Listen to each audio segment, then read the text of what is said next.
Hi, my name is Kelsey, and I'm a student in sports dietetics. As a newer field of professionalism and academic study, dietetics is a great place for leadership to emerge. Innovation and inspiring change are two areas that leaders of this growing field should be focusing on. There is always a question about what is a leader and what makes a leader great. One theory on leadership involves the power of emotional intelligence and how this skill makes a person a great leader. This is what primal leadership is all about. The theory of primal leadership takes the idea of emotional intelligence, which includes concepts like empathy, enthusiasm, and general mood, and compares these concepts directly with a company's success. In the book by Daniel Goleman and colleagues called Primal Leadership, Unleashing the Power of Emotional Intelligence, the authors suggest that the reality is primal. Great leaders work through emotions. Leaders are emotionally compelling people. They make a person or an organization get excited about a new idea or a new innovation. Or, if they are poor leaders with bad attitudes, they can successfully bring down an entire company, both emotionally and financially. So, how does this work? It is because the way a leader delivers a message in both mood and tone drives a specific response. For example, if a leader is enthusiastic and drives emotions of employees positively, performance can soar. This effect of bringing out the best in employees is called resonance, the ability to understand people's feelings and move them in a positive direction. On the other hand, if a leader brings out anxiety and stress in employees, the group is thrown off their game, and as a group, they do not connect positively with the leader. This effect is called dissonance and happens when a leader is out of touch with the feelings of employees, thereby driving emotions in a negative direction. Now you might think, why does this happen? And how does it really work? Scientists note two different brain systems, open loop and closed loop. The closed loop system involves circulatory system, respiratory system. It's self-regulating. The open loop system is largely impacted by external factors on our limbic system, the human's emotional center. It is thought that really persuasive leaders have this limbic attractor, which allows them to be more influential on the brains of people around them. Great leaders have this skill at transmitting their feelings onto others, which creates an influential response. This leader is one that employees will look to in a meeting to assess how to react to a situation.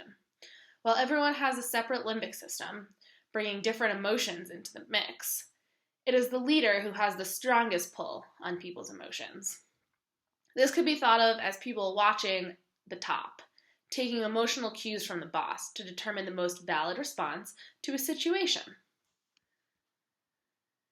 Now, how does this relate to company success and fiscal return?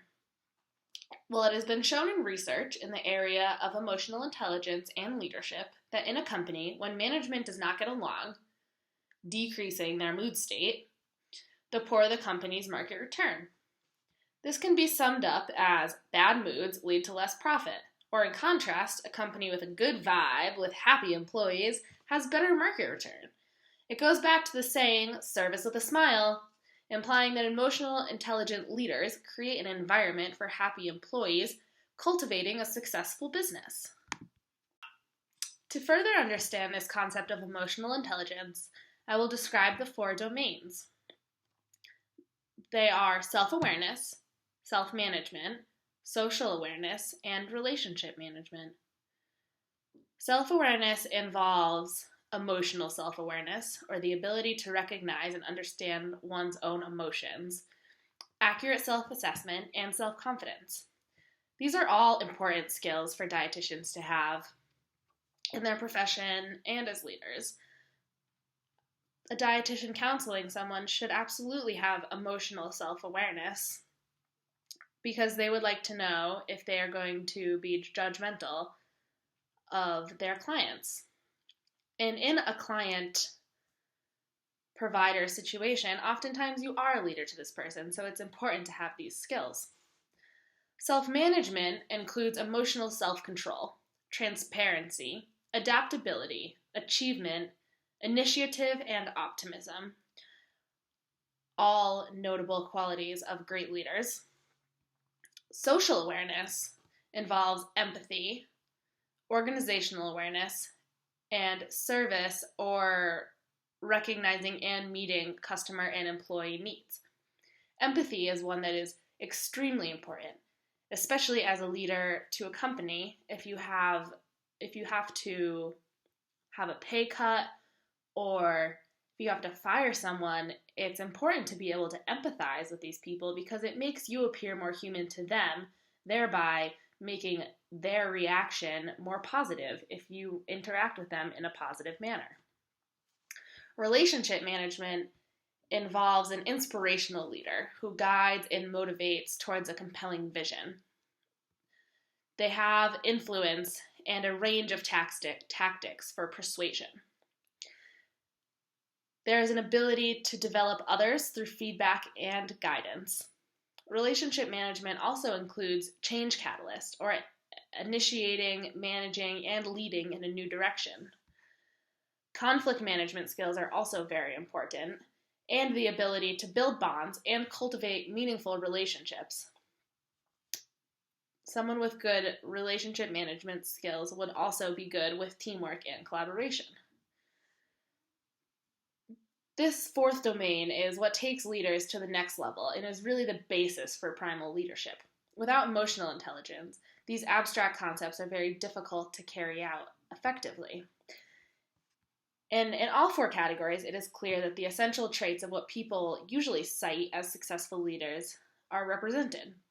It is the idea as to why and the rationale behind these definitions that really define what primal leadership is. This theory of leadership is important in a field like dietetics. Emotional intelligence in management and leadership as an RD is vital to the success of an organization and to clients. Although it is not the only way a registered dietitian can be an effective leader, it is a very logical way to lead. Food is very emotional for people, and not being able to resonate with people about their feelings around food or not being able to read people's emotions may lead to poor nutritional advice and outcomes. Overall, registered dietitians should be leaders because the field is still emerging and constantly changing. Professionals require innovation, adaptability, and inspiration to successfully counsel and advise and guide clients and the professional field toward a goal of overall health and wellness. As entry-level dietitians, it is important to keep these concepts in mind when counseling patients as well as becoming part of an organization. It's important to keep them in mind for your own leadership skills as well as understanding others' leadership styles when you are not in the management position and just starting out in those entry-level positions, as we will all be doing very soon. As a manager, I think that these skills could be extremely beneficial not only to employees of a company, but also to be used with clients. Emotional intelligence is a topic that can be applied in multiple aspects of life, but can definitely be a very powerful concept among managers in a dietetic setting.